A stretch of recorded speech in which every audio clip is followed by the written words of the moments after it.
Olá você que está me acompanhando pelo vídeo, também pelo áudio. Esse é mais um Radar de Inovação, nosso podcast de inovação, negócios, futuro das empresas, da educação e também a transformação digital que impacta a nossa vida. E o podcast traz agora mais assuntos depois de um South Summit, já é o nosso segundo South Summit coberto aqui pela nossa equipe. Lembrando sempre que esse episódio e todos os outros também tem uma equipe técnica por trás, o Vicente Nolasco trabalhando na técnica, o Thiago Stone na transmissão em vídeo e na produção o Eduardo Chaves, a Kizzy Abreu e a Rafaela Knevitz. A gente surfou bastante no South Summit, trouxe bastante discussões e nós temos nos desafiado cada vez mais a não projetar, mas de certa forma nos preparar, nos condensar informação para enfrentar um futuro que, como nós vimos no evento da semana anterior em Porto Alegre, é um futuro que já bateu na porta de várias organizações e que, se não bateu, vai bater em curtíssimo prazo. E para discutir um pouco quem vai liderar esse processo e principalmente quem está envolvido nesse turbilhão de transformações, eu vou conversar com o Felipe Ribeiro, que é cofundador e sócio da Evermont Executive Search, que é uma empresa que trabalha no mercado de recrutamento de executivos e também trabalha com transformação digital, recrutando lideranças, CEOs, líderes de diferentes áreas e trabalhando com metodologias justamente para olhar para quem são esses CEOs, ou esses líderes, ou esses gestores, ou esses conselheiros do futuro das organizações que estão passando por esse turbilhão de transformações e de inovações. Primeiro, Felipe, te agradeço muito por estar aqui comigo e te desejo as boas-vindas aqui ao Radar de Inovação. Obrigado pelo convite, Tércio. É um prazer poder compartilhar com vocês.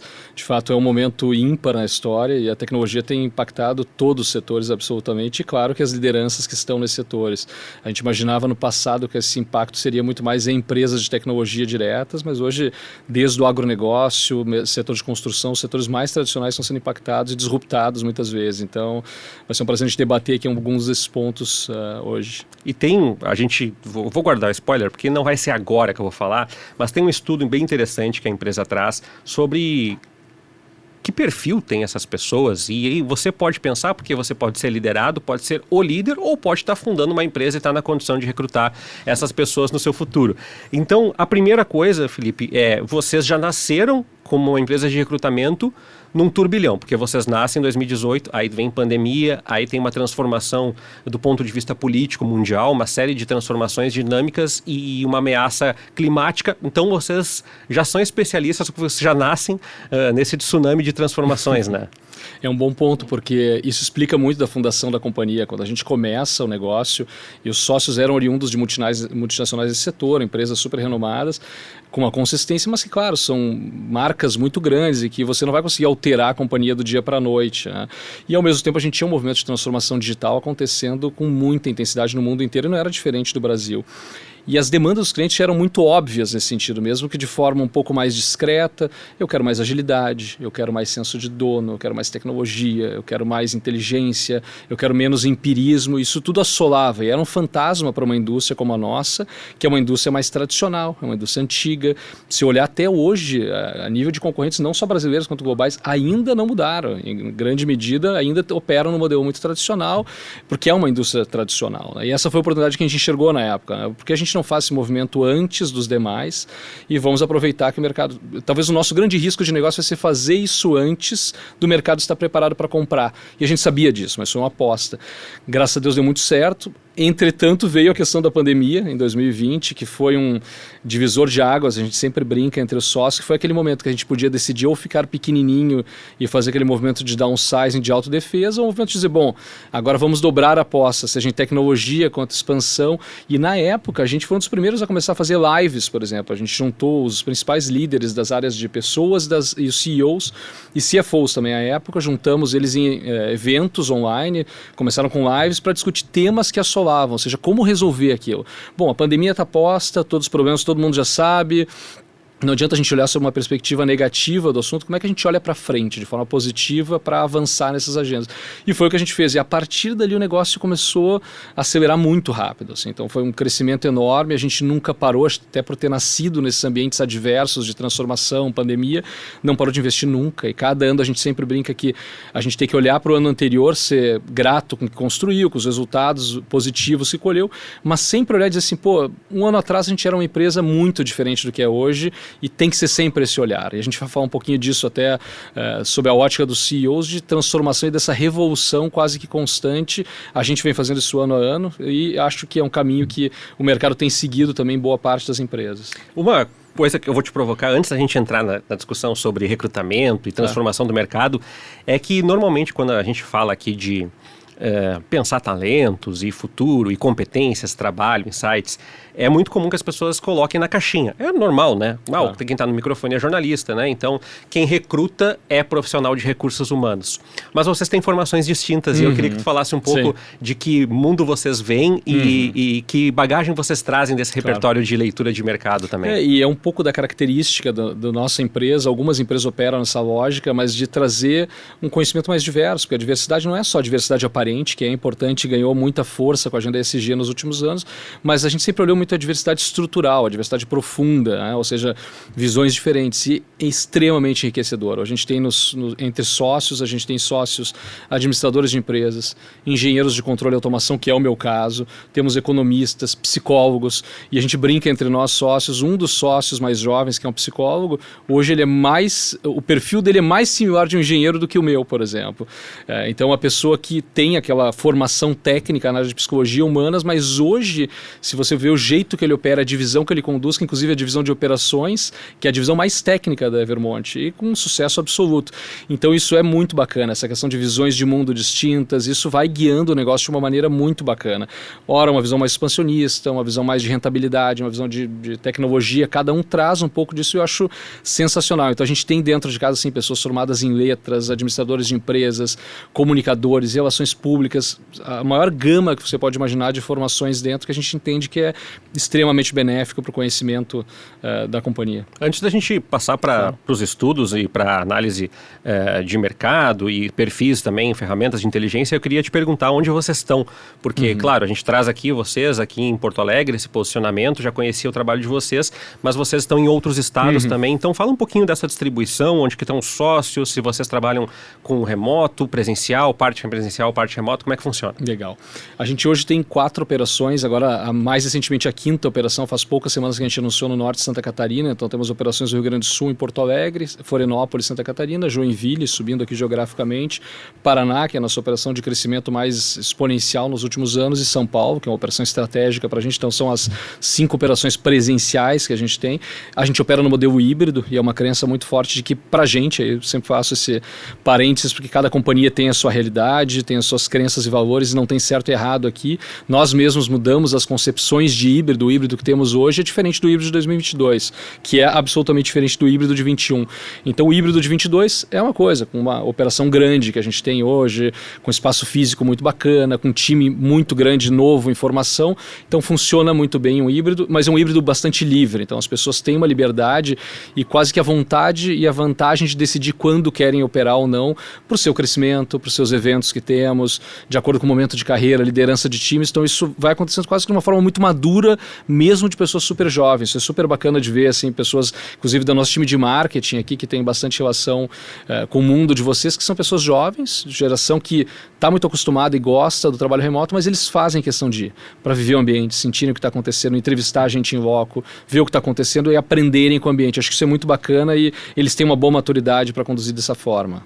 E eu vou tocar no estudo e para puxar esse estudo, eu queria te perguntar, nessa análise de cenários, tu tem olhado, Felipe, uma gama de empresas muito grandes. E a gente está vindo do South Summit, e eu tenho que jogar isso no colo de vocês, que a gente percebeu muitas empresas, a gente até entrevistou uma executiva do Banco BV, e ela falava muito de como é importante a gente não olhar uma antítese que não existe entre o tradicional e o disruptivo, ou o tecnológico, ou o inovador, porque essas empresas tradicionais também passam por uma transmutação. E eu queria te perguntar como que vocês têm se conectado, tanto com esses eventos de inovação, quanto o Salt Summit aqui no Rio Grande do Sul, quanto com as inovações que são feitas em larga escala, em caráter mundial, já que vocês já nascem nesse contexto que tu falaste, né, das mudanças e de vocês também estarem mergulhados nessas transformações. Legal. O Soft Summit é um bom exemplo. A gente foi no evento, teve presente ano passado, inclusive, dando palestras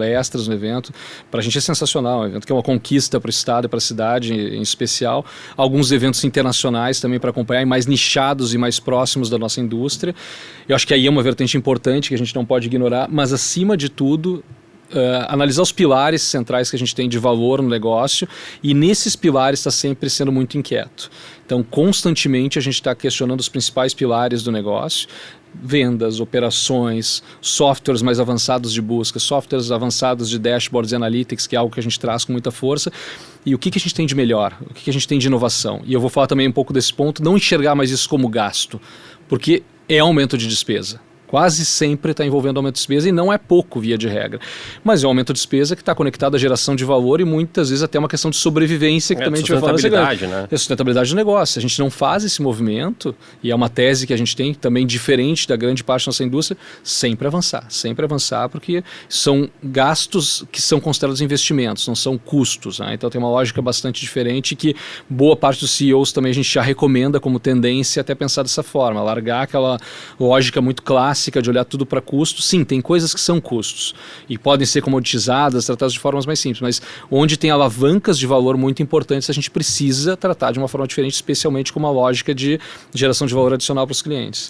Vou trazer esse estudo, os CEOs do futuro, que fala sobre alguns insights, o que as empresas que vocês atendem, que observam, estão olhando, quais são as tendências de futuro em questões de habilidades pessoais e profissionais. E a primeira pergunta que eu vou te fazer é a mais genérica, porque nem todo mundo vai conseguir acessar o estudo. Assim, traz um bullet points, assim, um ponto a ponto do que a gente pode trazer para quem está nos acompanhando aí, de que, bom, foi o resultado geral da pesquisa, eu tenho meus palpites, mas eu queria te ouvir também. Legal. Vou começar trazendo um pouco do que vem acontecendo já. A gente consolidou nessa pesquisa o que já vinha acontecendo, um pouco do hoje e um pouco do amanhã, talvez um passado, presente e futuro. Trazendo um recorte da pandemia para cá, houve uma evolução muito grande, principalmente nas cadeiras das lideranças, que passaram a olhar para outros atributos. Então, primeiro, questões de adaptabilidade e flexibilidade entraram com uma força enorme a partir da época, desde 2021 para cá, principalmente ao final de 20 para cá, como sendo uma demanda para todos os executivos, não só os CEOs, mas todos os C-level, conselheiros de... O ambiente de negócio vai ser muito mais difícil agora, muito mais flexível, a gente precisa ser mais adaptável e flexível. Então, acho que esse é um ponto que veio para ficar. Junto com isso, a agenda de ESG, que eu comentei um pouco no início da nossa conversa, é uma agenda também que veio para ficar. Então, toda a questão ambiental, que sempre foi importante, eu brinco desde a minha época de engenheiro, ainda a época da engenharia ambiental, já era muito forte, mas numa lógica ainda mais pura de meio ambiente. Agora vem a questão ambiental com todas as questões de mudanças climáticas e uma agenda tanto técnica quanto de imposição social de muitos países e com até vantagens de crédito de carbono que podem ser captadas, e algumas indústrias fazem isso muito bem. Então, a agenda ambiental vem com muito mais força e logo façam que os CEOs e líderes passem a olhar isso. O S do social, da sigla, toda a parte de diversidade e inclusão entra com muita força também. Então, uma atenção muito maior à diversidade e inclusão, tanto a diversidade e inclusão mais aparente, mas também a profunda. Então, tratar isso de forma mais delicada. E a parte de governança, que é o pilar final, que as empresas começam a tentar dizer, opa, eu preciso como organização ter mecanismos mais estruturados para garantir a minha sustentabilidade em longo prazo. Podemos discutir isso.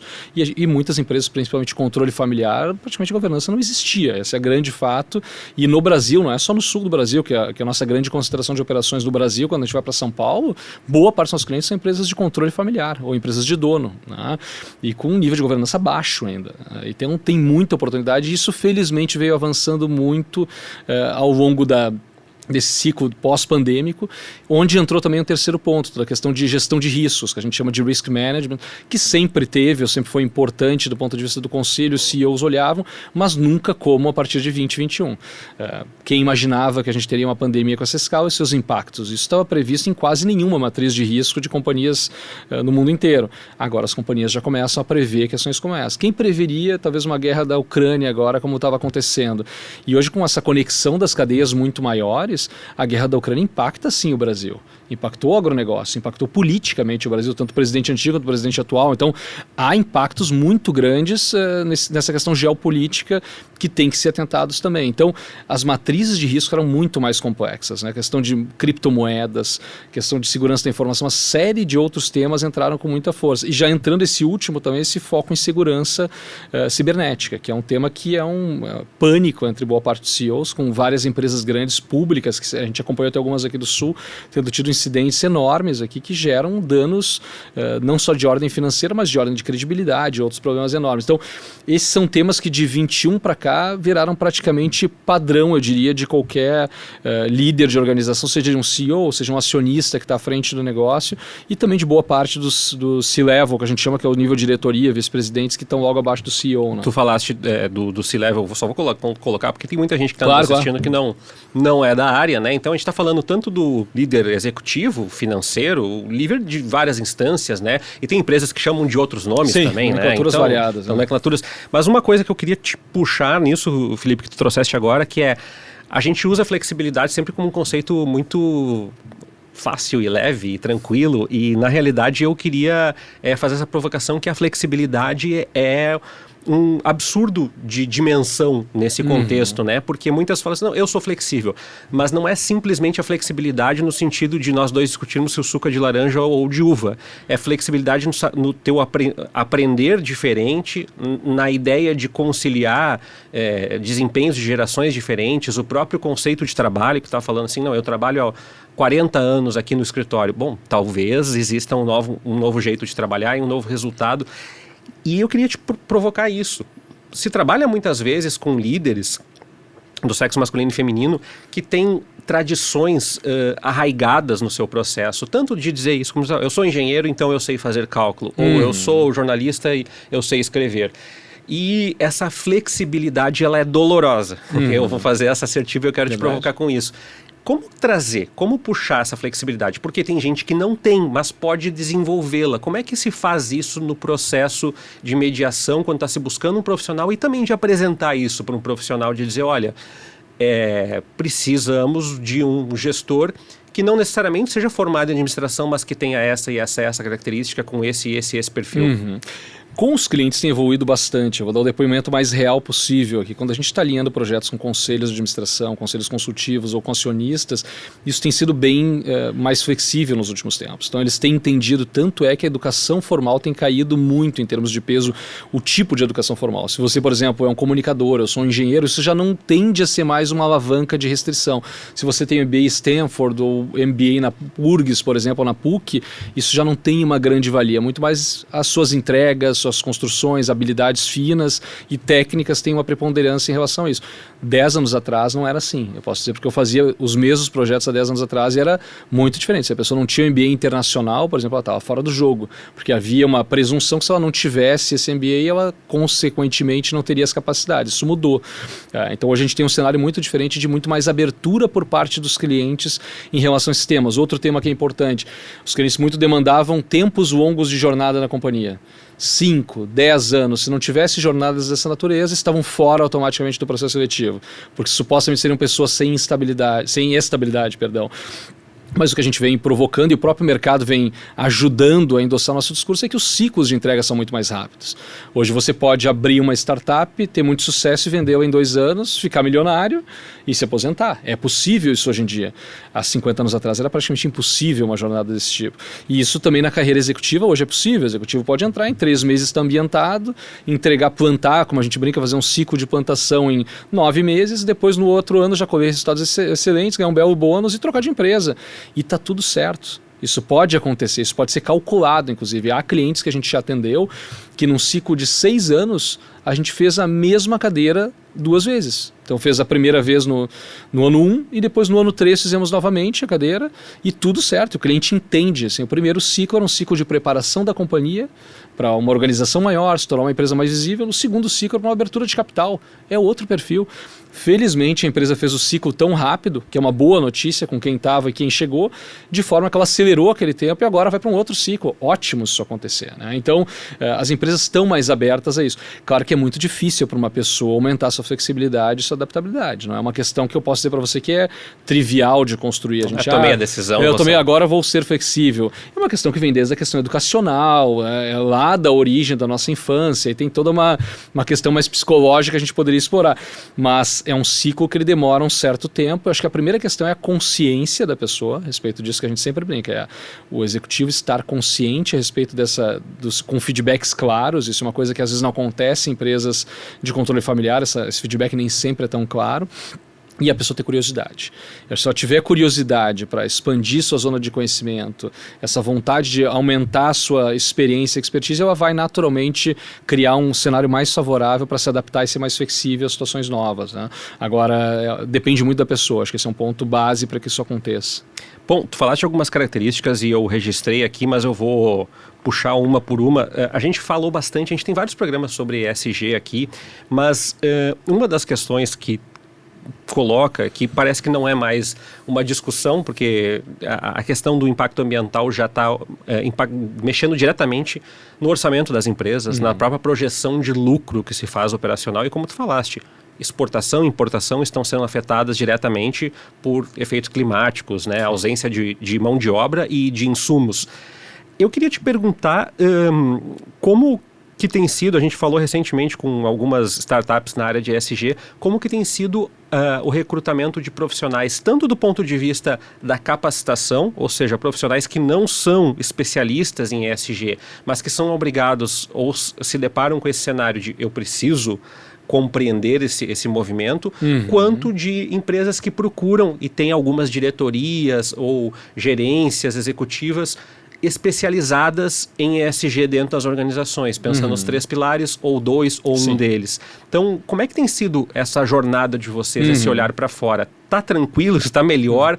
Ou ainda está sendo uma batalha essa formação e essa adequação dos profissionais? É uma área muito nova. Então, como a gente comentou, é uma área que vem ganhando força, especialmente depois de 2021. Mas ela está em formação ainda. Não se muda um mercado inteiro muito rápido. É o que eu brinco com o pessoal, é difícil, são 3 anos para cá. E com N outras mudanças que aconteceram. Então, o ESG entrou com muita força naquela época. Mas você deve se lembrar que há pouco tempo atrás o metaverso estava muito em evidência. Então, muita gente já também foi um pouco para esse lado. Agora, mais recentemente, AI, que eu acho que depois a gente pode comentar um pouco mais, que eu acho que é menos moda e muito mais tendência efetiva. Então, muita gente já virou um pouco para esse lado, junto com um cenário macroeconômico que também, se a gente olhar os movimentos dos principais fundos de venture capital globais, os americanos, principalmente, são donos de boa parte do dinheiro do mundo, que tiraram o pé do acelerador na agenda ESG. A contramão de tudo isso que a gente entende que são fatos consolidados, muitos voltaram atrás. Acho que houve, certa medida, um movimento do greenwashing, de muitas companhias não darem a devida importância, muito mais uma questão de presença de marca ou visibilidade do que efetivamente um movimento para acreditando na agenda, efetivamente. Então, acho que isso é um ponto que aconteceu. E fato é que, mais recentemente, na prática, algumas companhias reduziram um pouco o apetite a esse tipo de movimento. E isso fez com que a formação, que talvez vinha mais acelerada de profissionais dessa natureza até 22, talvez com muita intensidade, ela deu uma leve recuada. E para uma área que a gente precisaria de um volume maior, eu diria que tem uma dificuldade muito grande. Então, qualquer projeto nessa área são projetos muito difíceis. E principalmente porque esse conhecimento, ele, do ponto de vista acadêmico e de formação, ele vem de áreas distintas.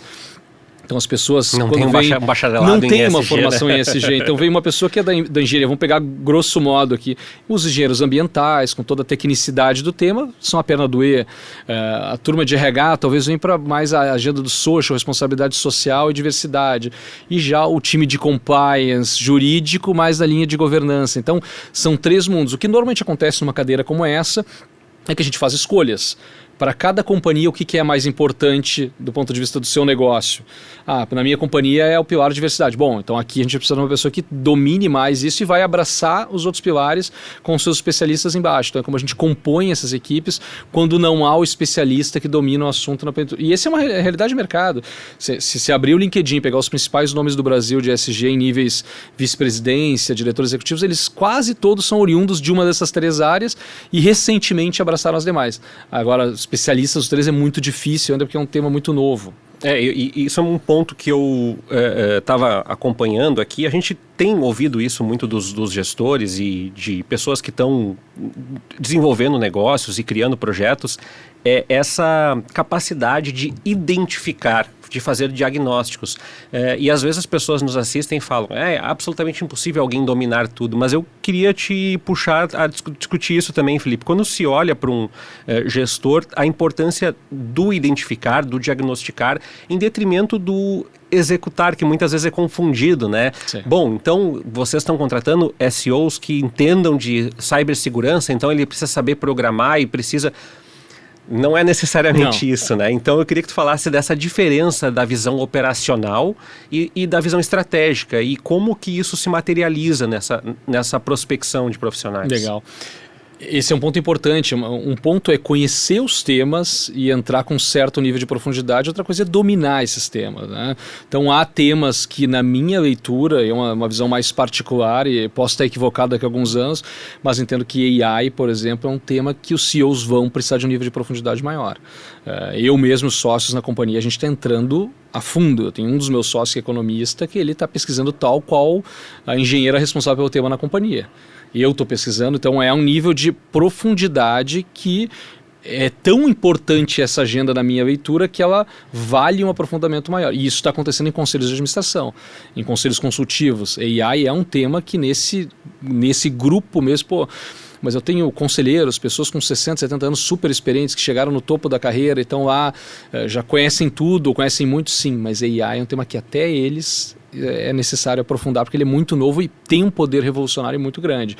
Mas via de regra, esse aqui é um caso muito particular, o que se espera é que a pessoa consiga pelo menos navegar e entender com um mínimo nível de profundidade o tema, até para poder colocar isso na agenda estratégica da companhia. Esse é um tema, e a gente fala um pouco disso, assim, dentro dos pontos que a gente falou, porque surgiram muitos temas, e falando do perfil do CEO hoje, a gente precisa de uma capacidade de priorização, porque tem muitos temas, e um grande risco que um CEO tem hoje é se perder nisso, ou seja, no passado você tinha vendas, marketing, finanças e operações, vamos dizer assim. Nem RH se olhava muito, ou TI. Era a TI e o RH era um segundo plano. Há poucos anos atrás entrou o TI e o RH. A área de pessoas deixou de ser o RH, virou área de pessoas, capital humano. Teve uma evolução grande na relevância dessa área, especialmente pós-Covid. Segundo ponto, entra o pessoal de tecnologia, que sai também daquela área muito mais ligada à infraestrutura, aquela área mais do backstage, vem para o jogo, né, com todas as áreas de produtos digitais e também a figura do CTO também são áreas que ascendem. Junto com isso, então, pegando esse movimento, já aumentou a complexidade aqui. Entram N outras agendas abaixo de cada um desses pilares completamente novas. Então, nesse contexto, é muito fácil de um CEO se perder também. Então, acho que esse é um ponto, e eu sempre nas entrevistas que a gente faz, dos projetos correntes, a gente está com alguns acontecendo agora, é uma das primeiras perguntas que eu faço. Como é que você faz agora para conciliar essa enormidade de agendas que você tem simultânea, governança, diversidade, ESG, todas essas novas temáticas que eu falei aqui, mais AI, coisas, e não deixar de entregar o dia a dia. Isso é importante. Porque o resultado também mudou, né, Felipe? Daqui a pouco dizer assim, qual é o resultado da tua organização? É ótimo, as vendas foram ótimas. Bom, uma empresa pode ter vendas ótimas e um resultado péssimo em outras. Péssimo, exatamente, pode ter péssimo. Então, a custa de que essas vendas foram altas? O impacto de ESG ou um dano de imagem absurdo por uma agenda errada de diversidade. Então, tem que olhar. Então, como que você prioriza? Então, se são capazes de fazer essa priorização, é bem importante. Outro ponto importante, propósito. Muitos CEOs ainda não entenderam que a gente está na época do propósito. E esse é um desafio importantíssimo. Assim. Por quê? Se você não tiver claro esse propósito para a companhia, como é que você vai difundir essa mensagem para a organização como um todo? Como é que você vai atrair os melhores? Não é com dinheiro só. Claro que bons salários sempre vão ser um elemento. Já tive até debates mais acalorados com pessoas da área. Não, mas o salário vai perder importância. Ele está perdendo a importância, mas ele sempre vai ter importância. A gente não pode ignorar que isso é um fator importante e a remuneração é. Agora, o propósito, ele entrou com muita intensidade. E a gente, nesse nível de posições principalmente, é uma das primeiras perguntas. Qual é o propósito? Para que eu estou entrando nesse jogo? O que essa companhia quer ser? Como que ela quer fazer isso? Por que essa cadeira existe? Ela quer mudar o mundo de alguma forma? Ela quer criar algo grande? Ela quer criar algo disruptivo? Tive uma situação agora com uma pessoa, um projeto grande na área de pessoas, que a pessoa foi pela agenda ESG da companhia. ela nem entrou no projeto comigo, uma pessoa que eu conhecia há muito tempo. Felipe, eu tô num outro processo, mas eu não vou nem entrar com você nesse, porque esse que eu estou tem uma agenda muito clara do que eu amo como propósito aqui, não é mais dinheiro. O dinheiro não vai pesar tanto nessa equação. Então, se são capazes de criar esse propósito para as organizações de forma clara, né, a gente tem bons exemplos de companhias que fizeram isso, principalmente no Sul, e difundir, porque esse é um fator decisório até para as pessoas irem para a companhia e permanecerem. É um ponto importante. E entra uma questão, logo depois do propósito, a gente descendo aqui na pirâmide, vamos dizer, do CEO, de estratégia. Porque a grande maioria das companhias ainda confundem estratégia com plano. Isso é uma coisa que é extremamente usual. Quando a gente também nas perguntas e vai entrevistar bons CEOs de ponta, vice-presidentes, C-levels no geral, pessoal, e a estratégia? Me fala um pouquinho de estratégia. A pessoa me fala, um plano. É muito comum ouvir isso. E um plano ou um planejamento estratégico não é uma estratégia. Estratégia é uma tese que a gente não sabe se ela vai dar certo. Tá, vamos fazer um podcast, o Radar de Inovação, que vai ter essa premissa, a gente tem esse público-alvo, vai dar certo? Não sei, vocês vão descobrir daqui a um tempo. Um plano é muito diferente, a gente vai aumentar o Radar de Inovação em 5 salas, mais 5 hosts do programa, é mais fácil, é execuível. E a maioria dos executivos ainda transita muito nas respostas, quando a gente percebe, muito no plano. E à medida que você não tem, claro que o plano é importante, eu não estou minimizando a relevância do plano, mas você não tem uma estratégia clara, você às vezes não engaja bons diretores, porque o diretor vai estar avaliando a estratégia que você propõe para ele quando traz ele para uma mesa. Então, a gente já trouxe muita gente para Vermont e perguntei depois, por que vocês vieram para cá? Porque eu gostei da estratégia de vocês. A estratégia era a estratégia, na minha visão, mais vencedora das outras conversas que eu tive, apesar de empresas maiores que vocês em São Paulo. Mas a estratégia fazia mais sentido. Né? Então, lideranças vão olhar para a estratégia, vão olhar para o propósito primeiro, pô, legal, gosto do propósito, as crenças, valores da companhia, mas deixa eu ver qual é a estratégia desse negócio aqui, para depois entrar no plano, porque o plano, até a pessoa vai fazer parte da construção, é um segundo ponto, né? E por fim, o que a gente falou um pouquinho de tomada de decisão, porque a tomada de decisão se tornou muito difícil hoje em dia. Era muito mais simples tomar decisão no passado. Hoje a decisão, primeiro que a gente tem um set de dados absurdo para olhar. Se a gente vai olhar um analytics aqui de qualquer área, a quantidade de informação que a gente tem é abundante. Então, primeiro organizar esses dados para gerar informação e tomar essa decisão, já tem uma abundância maior. E o que a gente tem recomendado, espera dos CEOs, é que eles sejam capazes de primeiro fazer isso, se cercarem de muita informação consistente, não tomar decisão com feeling ou passado, porque de muitos eu escuto ainda, não, Felipe, eu tomei a decisão com base nesse passado aqui da informação que eu tinha. Essa informação pode não valer mais daqui para frente. Então, são as informações novas que a gente tem, tendências, perspectivas, conversar muito com os seus stakeholders, seja o conselho que está acima dele como instituto de governança, se leva o que está abaixo, colegas, compartilhar as suas dores, é fundamental. E mais do que isso, que é um ponto que a gente brinca de assim, ser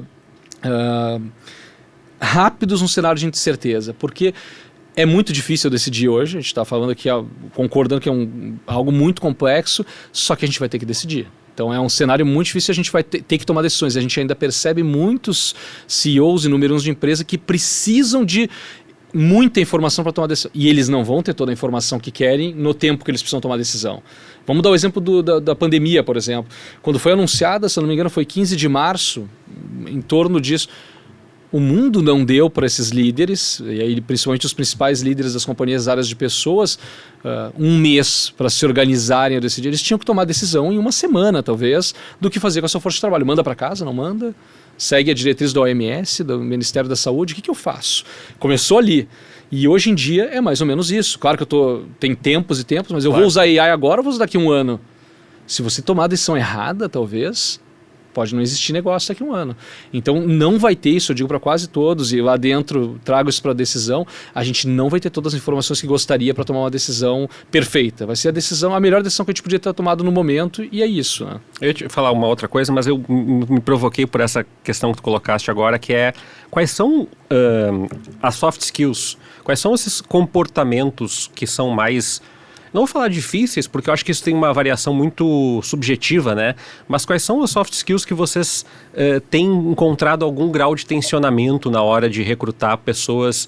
E eu acho que essa questão, ela vem para todas as áreas, né? Para tecnologia, para finanças, para executivo.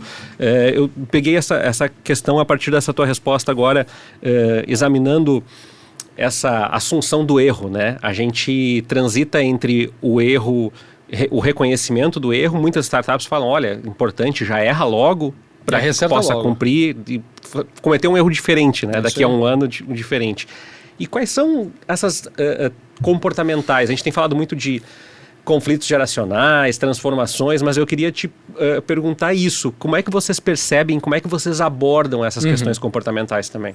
O mais difícil desse público é uma turma muito exitosa, uma turma de sucesso que chegou lá, chegou onde boa parte da população mundial não vai chegar, tem um sucesso financeiro junto com isso, tem uma questão de projeção, então são pessoas que é mais difícil você criticar e entende alguns comportamentos pelo sucesso que tiveram. Agora, para a gente é muito importante, primeiro, curiosidade. Então, curiosidade, ela é a base da inovação e criatividade, que é o segundo ponto que eu mencionaria. Então, primeiro, ter curiosidade. E isso desde o CEO, e eu tenho visto conselheiros, e é muito divertido ver conselheiros com 70 anos, com 15 conselhos de experiência, pessoas sensacionais, de mais 65, 70 anos, extremamente curiosos, como estudantes, começando uma carreira, buscando conhecimento. Pô, não conheço nada desse tema, eu estou indo fazer uma formação internacional para entender mais e poder agregar e ajudar.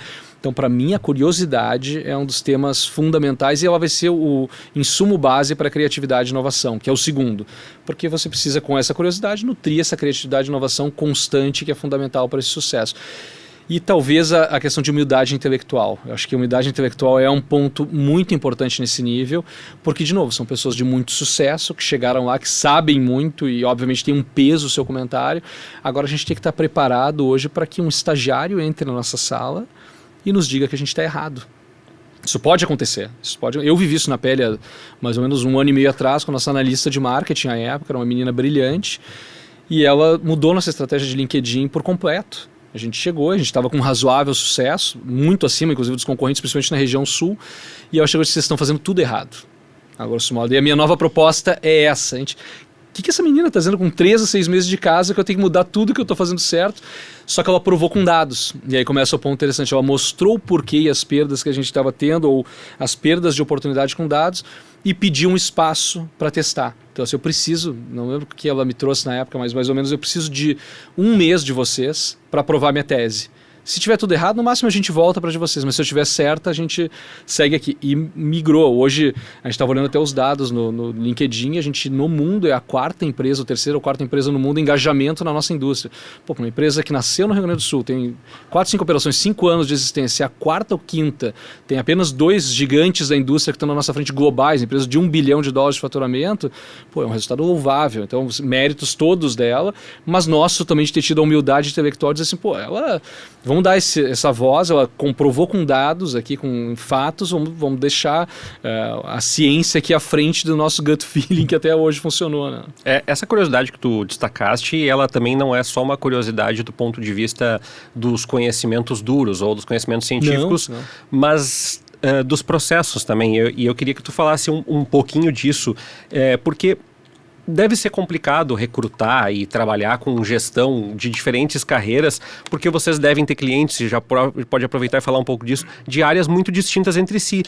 E me parece que hoje a transição entre áreas é algo mais fluido, né? Não é aquela pessoa que, bom, eu trabalho na área de distribuição de alimentos, então com alimentos morrerei. Então eu posso ir de um setor de bebidas, no máximo para um setor de comida, de snacks, mas eu não vou de um setor de bebidas para um setor de vestuário, por exemplo, né?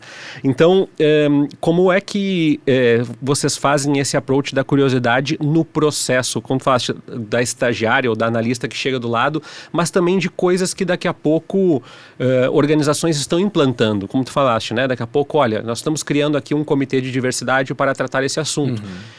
E um CEO pode assumir e dizer, olha, eu nunca trabalhei com um comitê de diversidade de onde eu vim, então preciso ter curiosidade para saber como isso procede, como é que isso funciona. Então, a despeito da curiosidade científica, que é vital, essa curiosidade de processos ou comportamental também é um pré-requisito importante? É importante, e pegando o exemplo das indústrias, né, no passado era muito comum, principalmente a minha indústria culpada de fazer isso, que acontecia com o processo seletivo na área de alimentos, como você deu o exemplo. Chegava um projeto, a gente tem uma posição do diretor financeiro em alimentos. O que o Headhunter, há 10 anos atrás, estou sendo bonzinho, mas isso ainda acontece, o pessoal ia e buscava quais são as principais empresas de alimentos da região, vamos buscar e apresentar as pessoas. Ponto, era isso. Então, esse era muito comum. Tanto que, em algumas multinacionais, empresas desse setor, ainda hoje o pessoal está clusterizado por setor.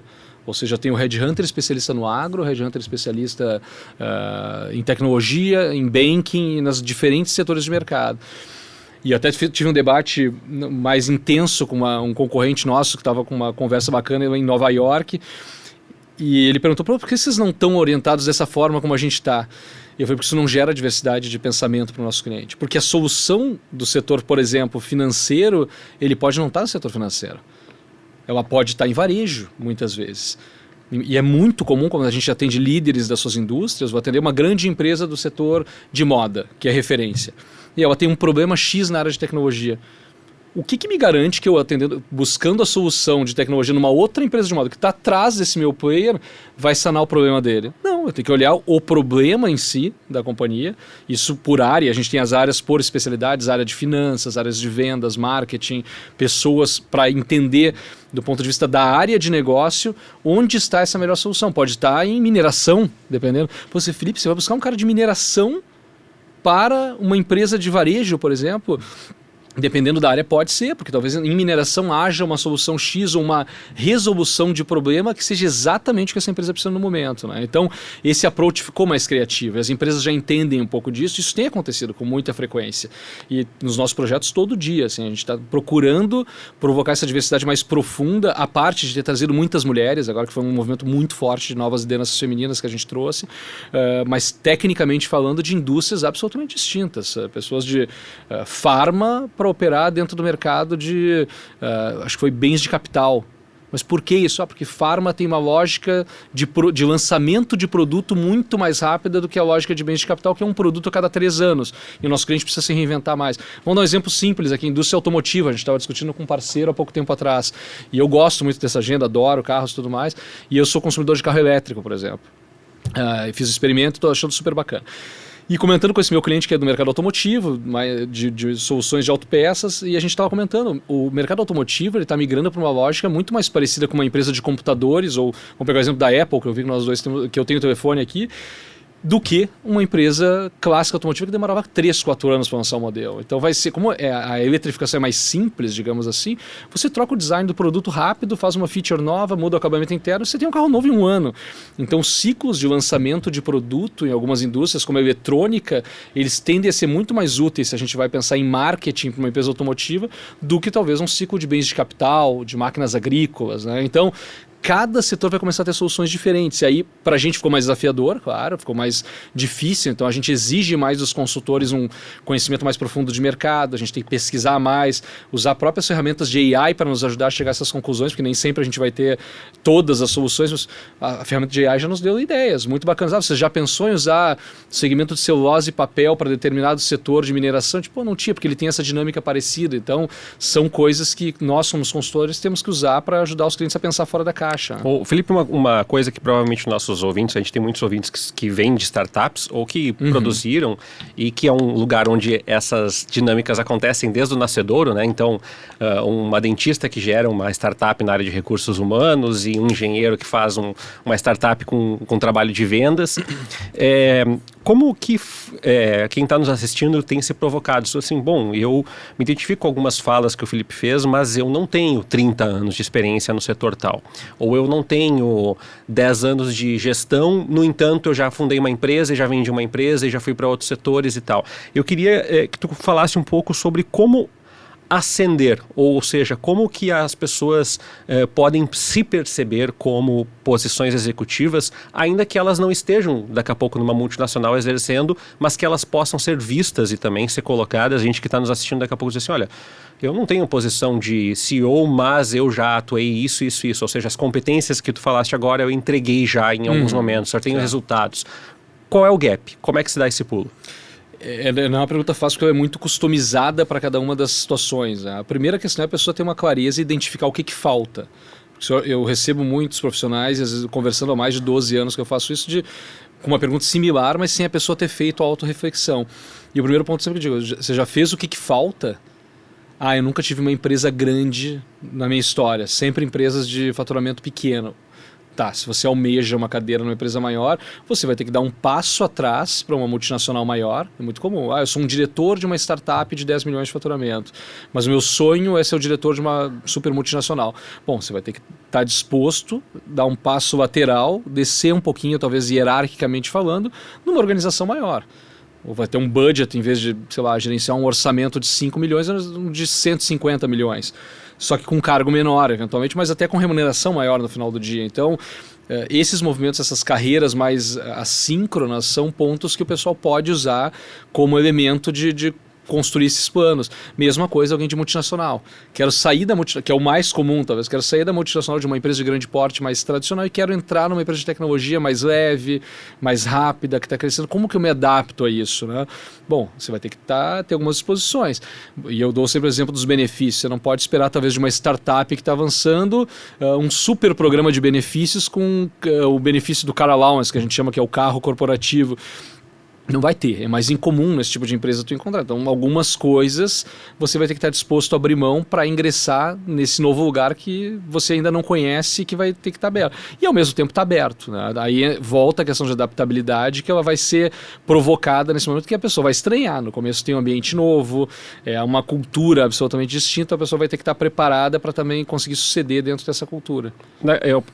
Ainda nessa questão de recomendações para os nossos ouvintes e pessoas, espectadores que estão nos assistindo também, educação. A gente falou antes do programa sobre esse conceito de long life learning, né? Das pessoas não pararem de estudar, e a gente não está falando só aqui do estudar do formal, né, Felipe? No sentido assim, então eu tenho que fazer cibersegurança, eu tenho que fazer uma nova especialização. Não necessariamente. Não. Eu queria que tu falasse um pouco sobre como construir essa perspectiva de educação o tempo todo, ao mesmo tempo não perdendo de mão o repertório, porque me parece que às vezes as pessoas se dotam de muitas informações, mas elas não conectam, sabe? Aquela pessoa Sim. que fez 12 cursos, assim...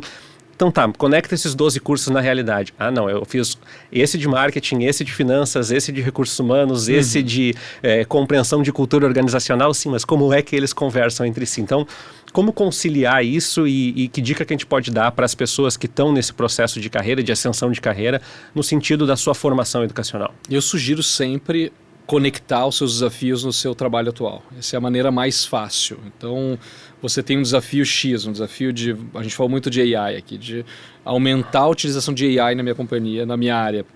Aproveita esse desafio, que é um desafio que vai alavancar a sua carreira, vai alavancar o negócio que você está e, consequentemente, você vai ganhar junto, para entrar profundamente nesse tema. Pô, Felipe, mas eu gosto muito do tema gestão de pessoas. Guarda para um outro momento, ou se conecte a um projeto, a uma squad de gestão de pessoas, isso é possível na maioria das empresas com metodologias ágeis hoje. Se conecte a uma squad que está trabalhando esses assuntos de gestão de pessoas e aí você estuda. Faça um por vez, evite muitos assuntos simultâneos, se você corre o risco, como você falou, de ficar num nível muito raso de discussão e pouco prático, porque todos os temas, para ter um certo nível de aproveitamento, precisam de um grau X de profundidade. Isso é uma falha clássica, eu já fui gerente de projetos, dos gerentes de projetos, é querer abrir múltiplas frentes com um grau de superficialidade muito grande. Então você sabe falar de tudo, mas com um grau raso e não utiliza nada no final do dia. E é como a gente conduz os assuntos, a gente tem uma gerente de projetos hoje na companhia e é sempre a nossa linha de atuação. Agora, qual é a iniciativa core? É essa e essa. Bom, aqui a gente utiliza 80% do tempo. Os outros 20% a gente deixa mais livre para uma criatividade maior para os projetos B e C, mas aqui estão os projetos de grande impacto no negócio no momento, que estão conectados à estratégia, e aqui a pessoa tem que aprofundar mais, aqui ela tem que entrar, tem que estudar, buscar conhecimento e realmente entregar. Então a minha sugestão é sempre conectar o que você vem fazendo no trabalho, que você vai ganhar 2 vezes. Você tende a ser promovido, tende a ganhar mais dinheiro, tende a utilizar de forma prática no seu trabalho, às vezes até conseguir um subsídio da própria companhia, a companhia vai subsidiar muitas vezes, dependendo, e vai ser mais bem visto pela gestão, porque a gestão vai, é uma pessoa pragmática aqui, é uma pessoa que está querendo estudar, porque às vezes eu já ouvi de gestores, Felipe, a pessoa está me pedindo aqui um MBA em psicologia, e a pessoa está na área financeira e está com um desafio enorme de abertura de capital e conhece pouco o tema.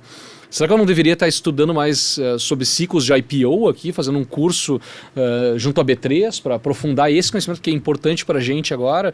Isso frustra muitos donos de empresas, acionistas, quando vem essa certa desconexão ou um interesse de ordem mais pessoal do que profissional. A minha sugestão, eu entendo que eles existam, mas a ideia é tentar conectá-los. Aí você vai ganhar o melhor benefício de todos e a melhor percepção da organização que tiver. E essa questão da educação formal também me pega muito. Eu sendo professor, né, e tendo trabalhado com isso, me parece que hoje essa superabundância de oferta torna mais difícil a curadoria. Então, muitas vezes, tu olha, como tu falaste, né? Tu olha o nome da escola, nós temos escolas tradicionalíssimas, e aí tu te frustra com a entrega. E, de outra forma, às vezes, tu tem aqueles cursos muito empacotados, que dão fórmulas, né? Ou que dão, diz assim, bom, para fazer isso, você faz o A, o B e o C. Como tu falaste, fórmulas que são pouco adaptáveis para... uma empresa de mineração é muito diferente de uma empresa de comunicação como a RBS. Então, como ter um olhar que não desperdice tempo e energia por parte dos executivos, das executivas, nessa caminhada de formação. Porque algumas formações podem, de fato, ser MBAs, outras de curta duração, outros cursos in company. Como olhar para isso também? O que eu sugiro é um approach um pouco mais cuidadoso com esse tema. Olhar todas as variáveis que você comentou, algumas delas aqui. Tempo, recursos que eu tenho para isso, conexão com o momento da organização para fazer ou não. Então, conectar o máximo e fazer uma pesquisa realmente dedicada. Não ir por modismos. E isso é muito pragmático. Hoje eu recebi uma consulta de um executivo muito experiente de São Paulo. Ele, Felipe, eu quero entrar muito no mercado de conselhos e estava pensando em fazer essa instituição aqui que me falaram que tecnicamente é muito qualificada e tudo mais. Eu falei, tá, mas para que você quer? Qual é o objetivo que você quer? Onde você quer trabalhar? Fiz algumas 3 ou 4 perguntas para ele. Ele me respondeu as perguntas e falou, olha, baseado nisso, talvez o que você precisa não é o melhor conteúdo. Você precisa de um combo de conteúdo, networking e visibilidade. Talvez a densidade de conteúdo nesse momento que você está entrando, você pode buscar depois. Pensando que você quer vir para a região sul, etc., talvez eu avaliaria essa outra instituição também, que ela pode abranger mais elementos que para você são importantes do que apenas a educação.